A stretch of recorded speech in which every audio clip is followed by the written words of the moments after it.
For those restaurants able to survive the pandemic, the tide may finally be turning. Indoor dining is starting to make a comeback as more people get vaccinated. Joining me now is the CEO of OpenTable, Debby Soo. We're also joined by Yahoo Finance's Brooke Dipalma.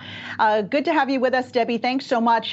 Some fascinating things here in this survey that you took along with the folks at the James Beard Foundation. What stuck out to me, 54% of respondents say they plan to dine out at a restaurant with table service this year at least once a week. That's pretty encouraging, isn't it? That's exactly right. And thanks for having me. We've been saying it's the light at the end of the tunnel. It's coming. And I'm happy to say that we're getting really close to it. Like you said, we recently conducted a survey at OpenTable with our friends at the James Beard Foundation and found exactly like you said, over half of the survey respondents are saying that they're planning on dining out, at least once a week for the remainder of the year. So the end is near. It's really encouraging to see. We've gone through a long and hard winter. It's starting to warm up. Indoor dining, as you said, is opening back up. And so it's a great, it's just great to see because the restaurant industry has gone through so much during this pandemic. And Debby, Brooke here, you have a real pulse on the restaurant industry. And last year at this time, reservations declined steeply due to the onset of COVID. What major cities are you seeing perhaps the quickest recovery in? And what exactly does that recovery look like? So the recovery looks really different depending on what city, what state, even what county you're looking at.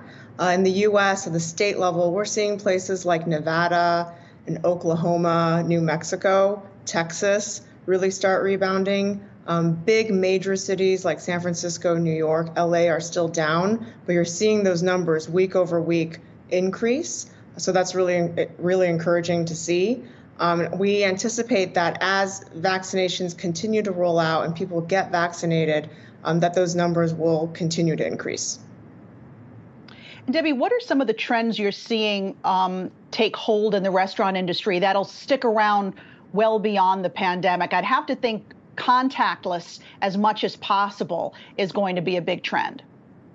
Yes. So we've seen, I think we're going to see a couple different trends continue. So the first is when we did the survey with the James Beard Foundation, 91% of our survey respondents said that they would like the delivery and takeout options that are available to them to continue even after the pandemic is over.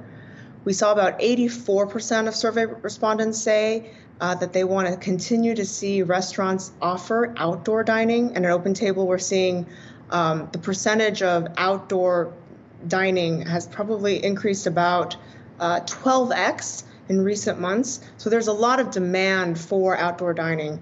And lastly, during the pandemic, restaurants were scrambling to pivot their businesses and figure out how to survive.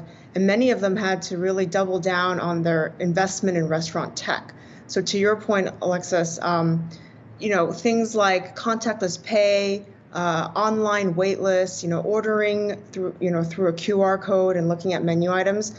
I think those are all trends that we're going to see continue to persist even after this pandemic is over.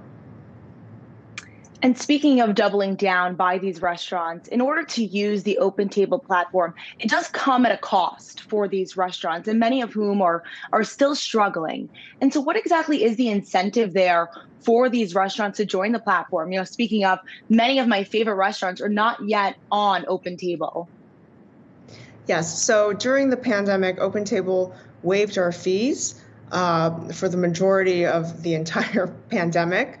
I think for restaurants right now who are not on OpenTable, there are a lot of reasons to join. Reservations and online reservations in particular have never been more important.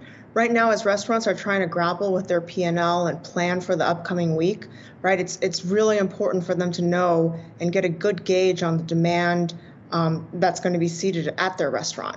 So I think that's a huge reason. Another reason is, we've seen diners want to go to one place where they can see which restaurants are open, which restaurants are taking reservations, what safety precautions various restaurants are taking, and you can see all of that on OpenTable. We are really here to help restaurants open back up to take advantage of this uptick in dining activity that we think will continue to persist. And so there are many reasons to be joining us, but we're really in it together with our restaurant partners, and we're doing everything we can to help them come out of this crisis. And, as part of the effort to do that, Debbie, I know that you've also come up with some innovative tech ideas to help not only your business, but of course the restaurants that are on your platform. You have something called Experiences. You also have a takeout product. Just tell us briefly about those. That's right. So we recently launched Experiences, and what that means is that could be a chef's table experience. It could be, a movie night outdoors for the whole family. Diners can go on our website or apps and look up various experiences that restaurants are offering. They can prepay. So that's another way for restaurants to kind of get a good handle on their P&L.